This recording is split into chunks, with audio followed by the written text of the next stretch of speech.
Hello, BookTube. It was a beautiful, beautiful high summer morning today in Boston, and I was scheduled to meet an old friend on Beacon Hill for a late breakfast, uh, and it was wonderful, absolutely wonderful. Those of you who have not been to Boston, maybe have not wandered around Beacon Hill.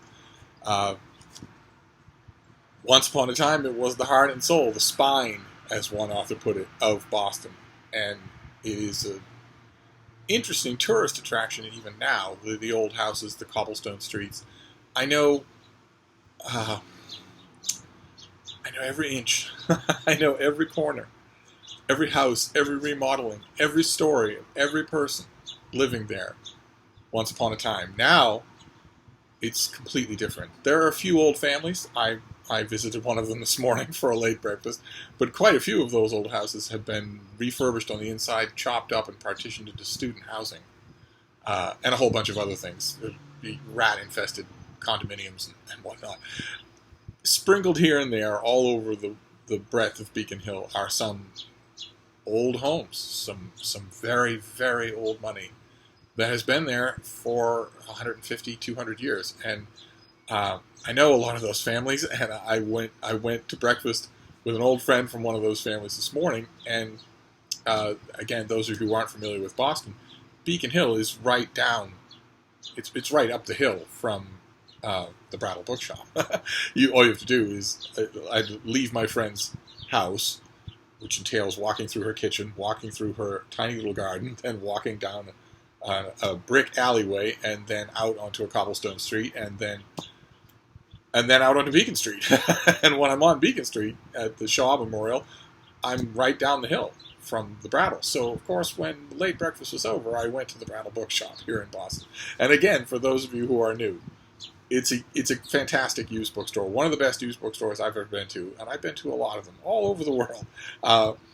It's in an old building. It's 3 stories, and first 2 are what you would expect of an ordinary used bookstore, just shelves crammed with books of all types and descriptions, all reasonably priced. 3rd floor is antiques and collectibles. They don't mix any of those down in the first 2 floors. You have to go up there and look for those stuff. But for me, the glory of the Brattle has always been that there is an outdoor cart. There's an outdoor lot right next door that is filled with bargain carts and bargain shelves. $1, $3, and $5 books, just filled with them. Hundreds and hundreds and hundreds of them. A very far cry from, for instance, those of you who may know the outdoor bargain carts at the Strand bookstore in New York City.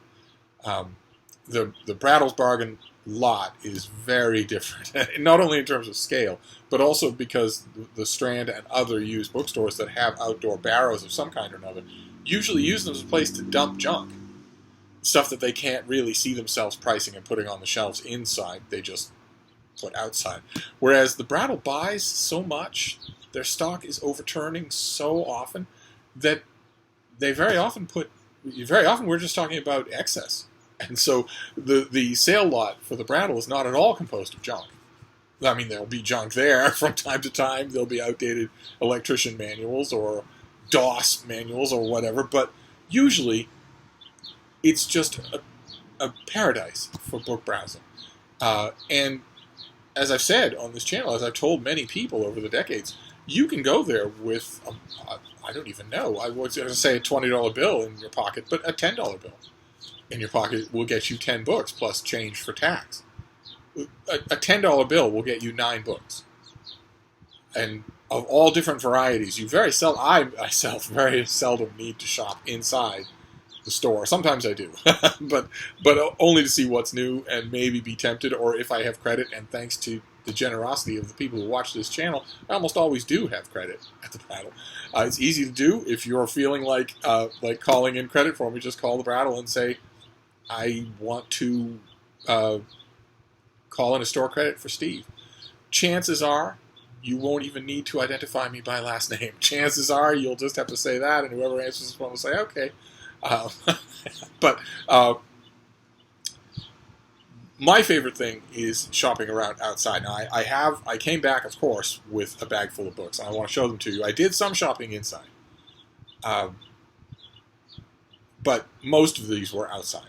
So I want to show you these books. They drift all over in terms of subject matter. You're probably ready for that by now. And there is, I got how many here? 1, 2, 3, 4, 5, 6, 7, 8, 9, 10. I got 10 books, and half of them randomly had a theme, a theme very close to my heart. So we'll end with those. The first one is by Nancy Mitford. This is a collection of her journalism called A Talent to Annoy. And this is essays, reviews, letters, that sort of thing. Her occasional nonfiction. She's known now, if she's known at all, as one of the Mitford sisters, one of the bright young things, and also as a novelist. But there were a number of people, when she was an active writer, when she was working and making deadlines and out and about everywhere, there were a number of people, a number of good judges of literary talent, whose considered opinion was that she was first and foremost a nonfiction writer.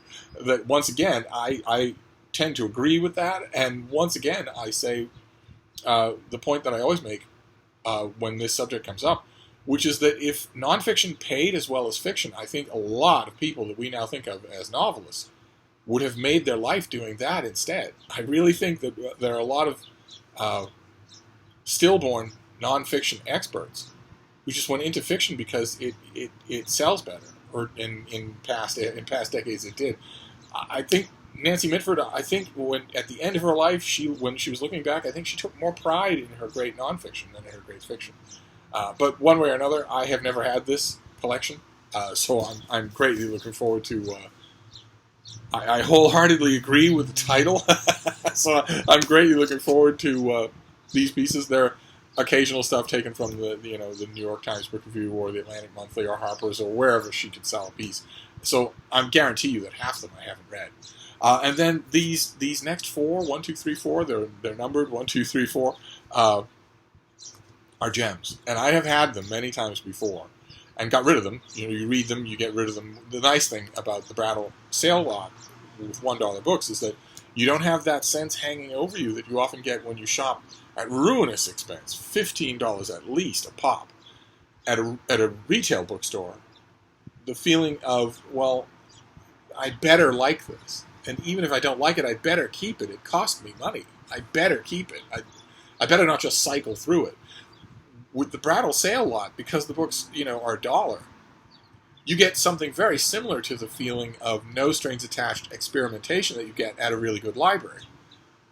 Because if you're only out $1, so it doesn't really matter. So I have found these things, these next 4 books, many times. First, I bought them new at retail bookstores, but then I found them used at the Brattle and elsewhere many times, reread them for pleasure, and am only now recently started to keep an eye out for this sort of thing, because I think that the days of seeing mass-market paperbacks in used bookstores are numbered. I think it just makes perfect sense. They were made to be less durable than hardcovers, and no one makes them anymore. So it stands to reason that with every passing decade, just a process of attrition will happen, and that soon enough, relatively soon, you won't see them anymore in used bookstores. So now I grab them when I know that I like them, and I know that I like these. These are Conan pastiche novels. 4 of them. These are, there are many, many Conan pastiche novels. These 4, I think there were more, I think there were about 6. They all have similarity in that they have a fold-out cover. The fold-out covers here make posters on all 4 of these. So you see there's Conan in front of Minas Tirith, and then this one's my favorite, Conan facing a iron monstrosity there, an unliving thing of iron. But these things all have fold-out posters, and that's the reason that I centered on them today. And they're by a variety of fantasy hack authors. Conan and the Sword of Skelos is by Andrew Offutt, who I've mentioned him before. He's very good as a hack fantasy author. Conan and the Road of Kings is by Carl Edward Wagner, who's another great action-adventure, sword and sorcery C-list author. Just if you find a book of his, and they'll all be mass markets. No one's ever going to reprint Carl Edward Wagner. But if you find a mass market of his that has a brawny barbarian, a sword, a half scantily clad woman, and it doesn't matter what it is, whether it's a Conan book or anything else. Grab it if you love that sort of thing, because he's great at it. And then Conan the Swordsman is by Elsbreg de Camp and Lynn Carter, who took such a strong hand in reshaping the Conan canon of Robert E. Howard in mass market paperbacks like these. They were Elsbreg de Camp's and Lynn Carter's Robert E. Howard Conan was Conan to a whole generation of readers who are encountering him for the first time. And it's only a later generation that has realized some of the violence that those two well-meaning and very intelligent editors did to that canon and to that chronology.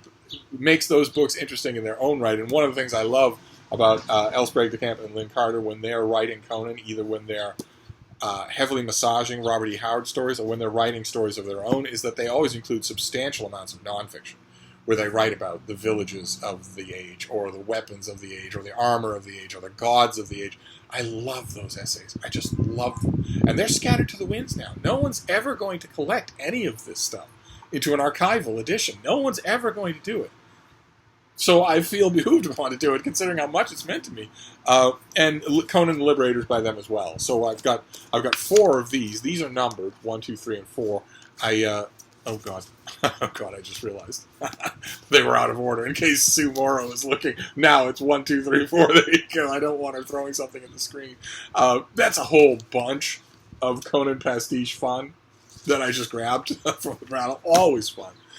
This next one is a mass market. It's from Pressed Wafer Press. I've never seen anything like this before, and I love it. I absolutely love it. This is a commonplace book, which is those of you who might not be familiar, that's when a reader or a writer, preferably both, jots down, preferably over a long period of time, bits and pieces, flotsam and jetsam, that interested them in their reading. Great quotes, great quips, great anecdotes, thoughts on things here and there, snippets of poetry and whatnot. I love commonplace books. W.H. Auden's is one of my very favorite ones, but I just love them. I just love them. And I did not know that Daniel Aaron made a commonplace book. For some reason, this just got right by me. And Daniel Aaron is, we are now starting the thread, the thematic thread that linked a whole bunch of these Brattle finds. Because Daniel A. Aaron was a fixture in Boston and Cambridge forever and ever. Taught at Harvard forever and ever. Lived to be, I don't even know, 200. And bicycled to work until like his last day alive. and knew everybody. He knew everybody. He had some of the biggest literary lights in fiction and nonfiction alive today were his students or the students of his students.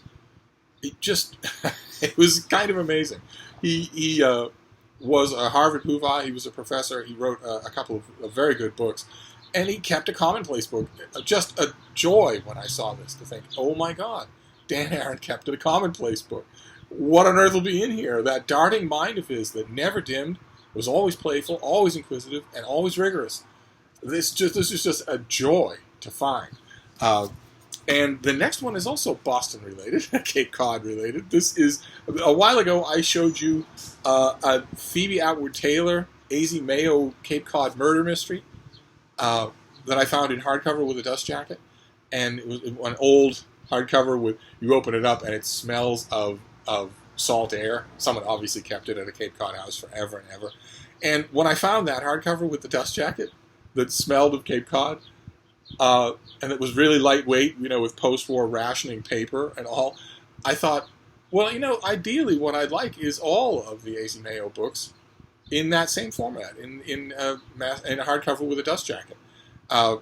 But that was a random chance. It's unlikely that I will find any others, and unless I find them at the Brattle. If somebody sold their whole shelf, sold all the books in their summer cottage to the Brattle, then those other A.Z. Mayo books may turn up in time. You never know.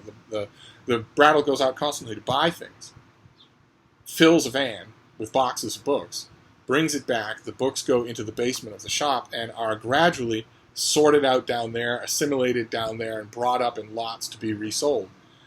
So they can be separated, and sometimes by not just space, but also by years, and still be there. It could very well be that all the other A.C. Mayo mysteries are in the Brattle basement somewhere in that same set of saltwater, seaside-smelling hardcovers.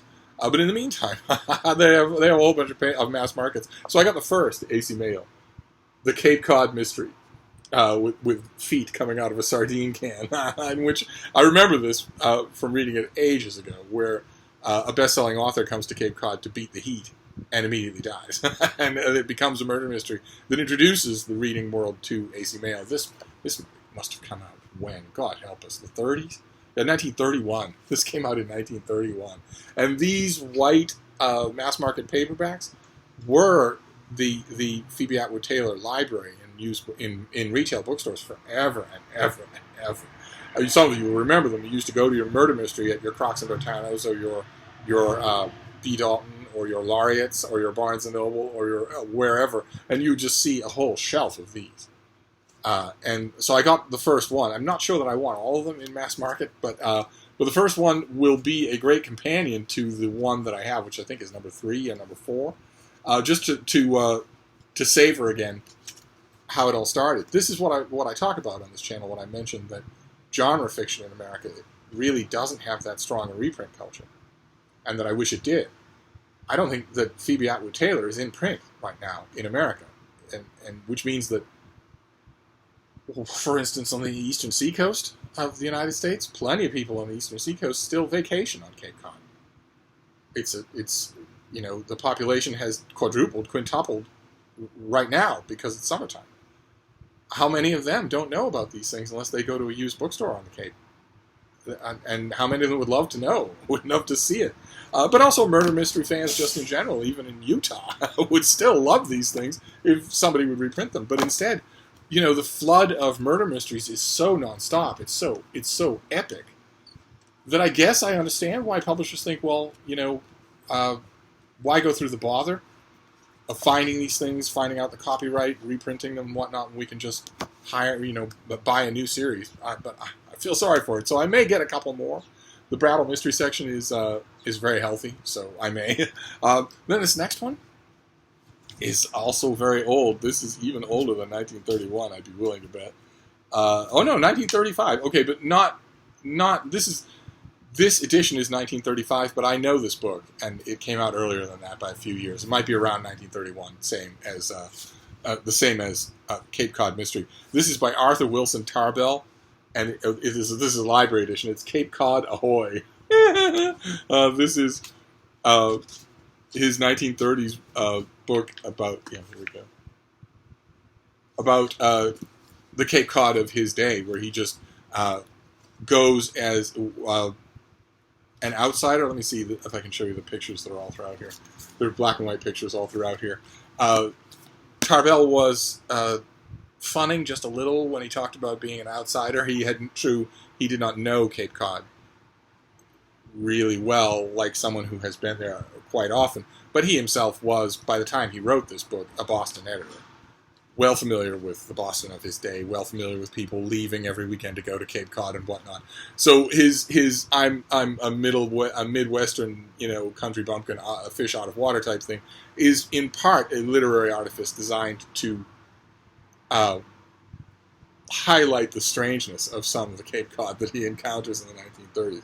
And this is just a darling, darling book. I used to have a copy of this. With a dust jacket. What I wouldn't give to have that copy again. I have no idea where it is.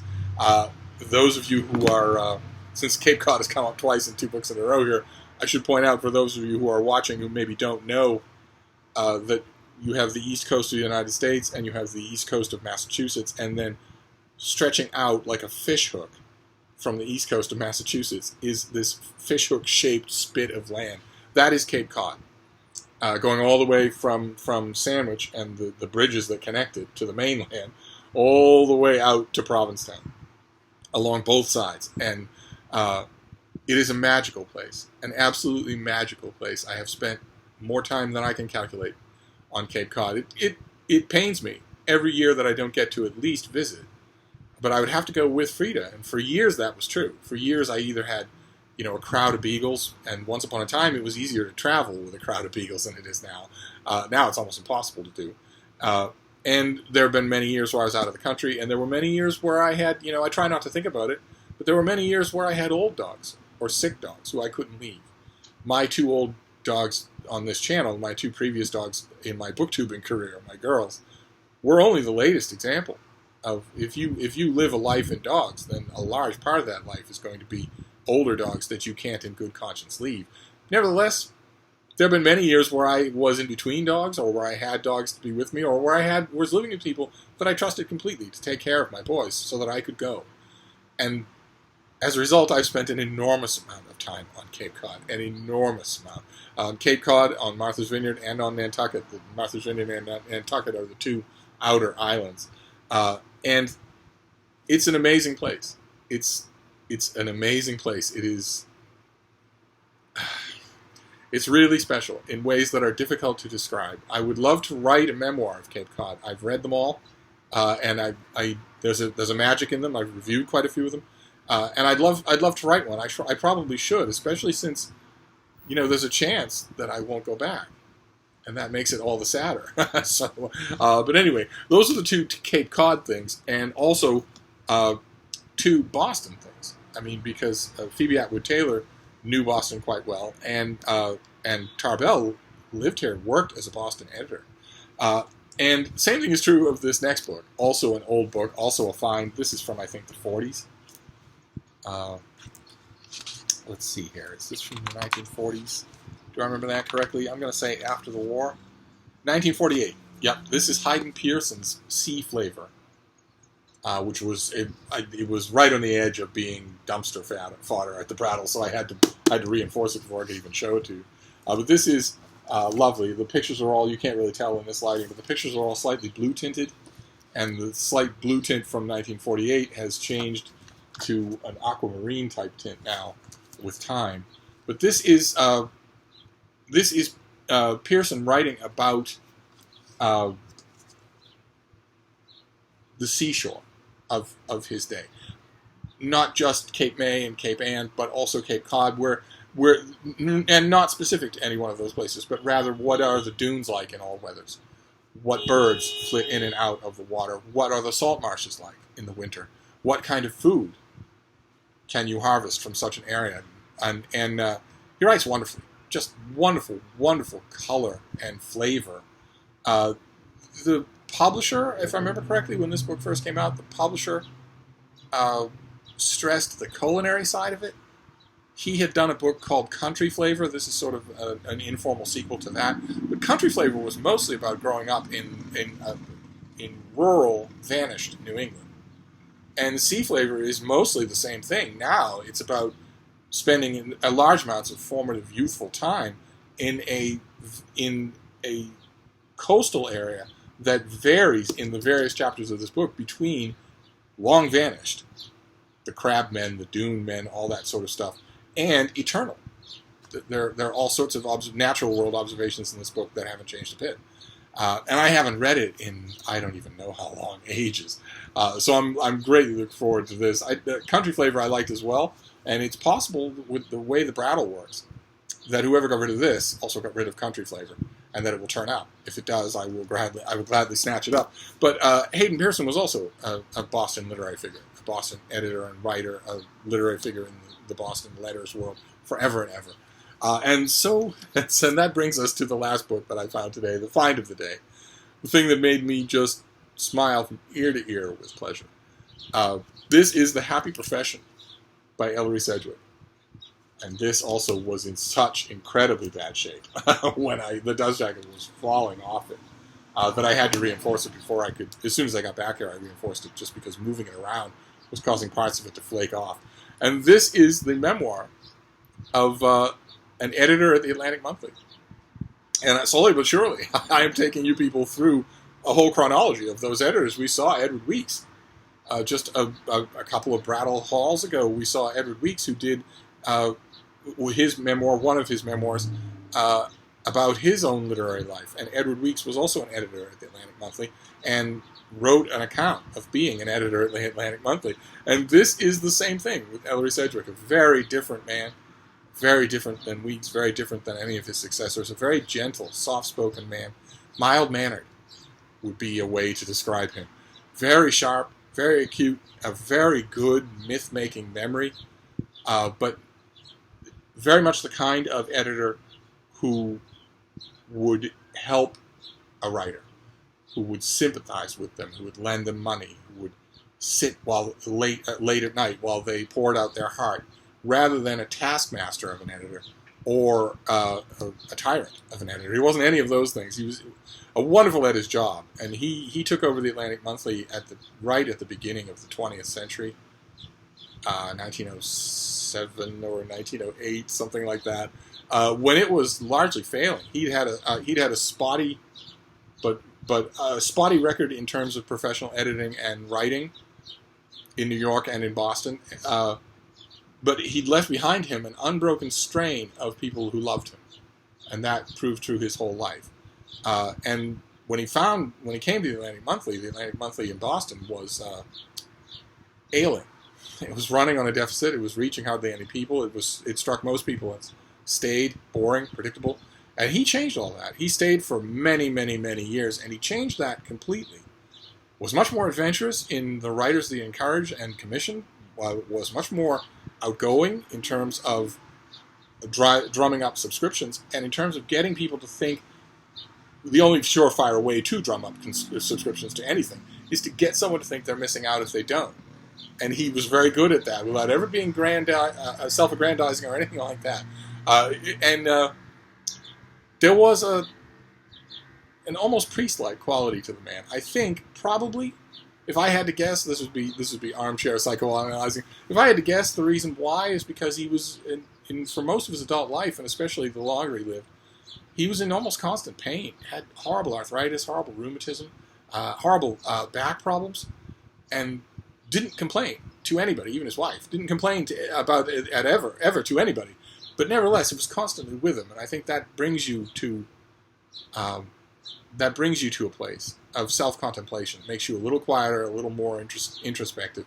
But this book, I read it a long time ago, and I am overjoyed to find it again. Just overjoyed. It is full of great, great stories, and they're great for like the first third of the book, and then the book moves to Boston, and the stories become even better. Oh my!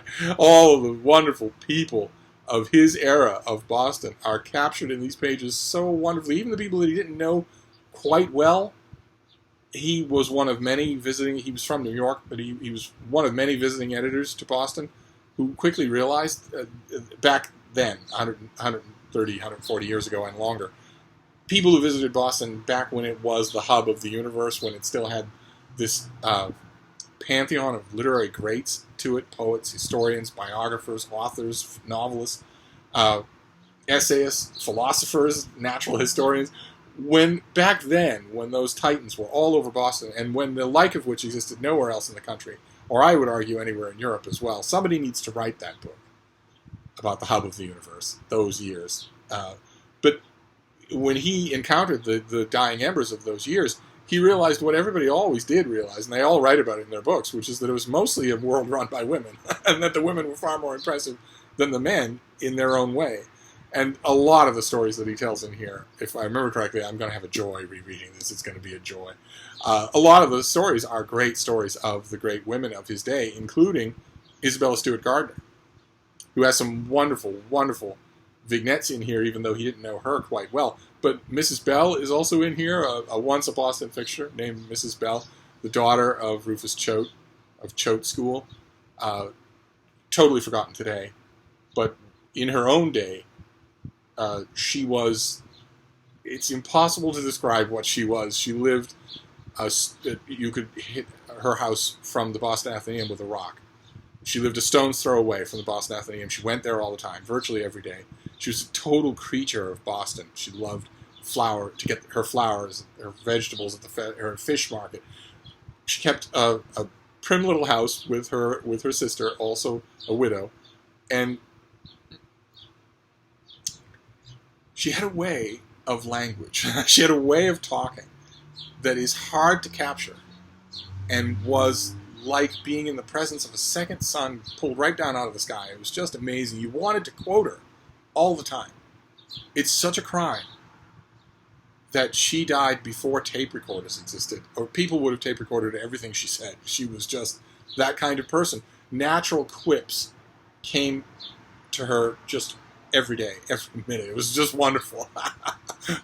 And unless you had the right context and the right delivery, she's this tiny little thing with a twinkling eye and this fluty voice. Unless you have that context, a lot of her lines won't strike you as very funny, and that's a shame. There was something real about how special she was, and that realness is now gone, almost beyond recall. But anyway, same thing is true of Ellery Sedgwick. He also is largely forgotten. He probably has a Wikipedia entry buried somewhere in the bowels of the Atlantic Monthly's essay or article, but nobody remembers him. And this is his book, and the Brattle is the kind of place where you're going to find a thing like that. Believe it or not, the happy profession he's referring to in the title of the book is editing. It's being an editor. I don't know about that. I've been an editor many times, and I'm not sure that I would describe it that way. But I'm gonna delight in reacquainting myself not only with him but with his world in this book. So that was my Brattle shop visit today. I got in the cool of the morning, and it was extra memorable to first have a late breakfast and a wonderful conversation in a drawing room of one of those old Beacon Hill houses that hasn't changed in 150 years, and then to go to the Brattle and find so many books that stem straight from that world. That was amazing. So we have The Happy Profession. We have Sea Flavor. Those are the two ones that I had to repair when I got back here. We have A Talent to Annoy by Nancy Mitford. We have Cape Cod Ahoy, a Cape Cod Mystery, a commonplace book, and Conan the Barbarian. That was my Brattle haul today. Typical, all over the map in terms of types of stuff. And I also got to see a lot of people. I got to joke around with the staff and see. It's always fun to watch people who are congregating at the Brattle in the sale lot and inside the shop. The shop draws a massive crowd of people on the weekends. And it's always fun to watch what they're doing and over here, eavesdrop on what they're thinking about and talking about. But anyway, that was my Brattle trip for today. So I'm going to wrap this up, but I'll be back. Thank you, BookTube.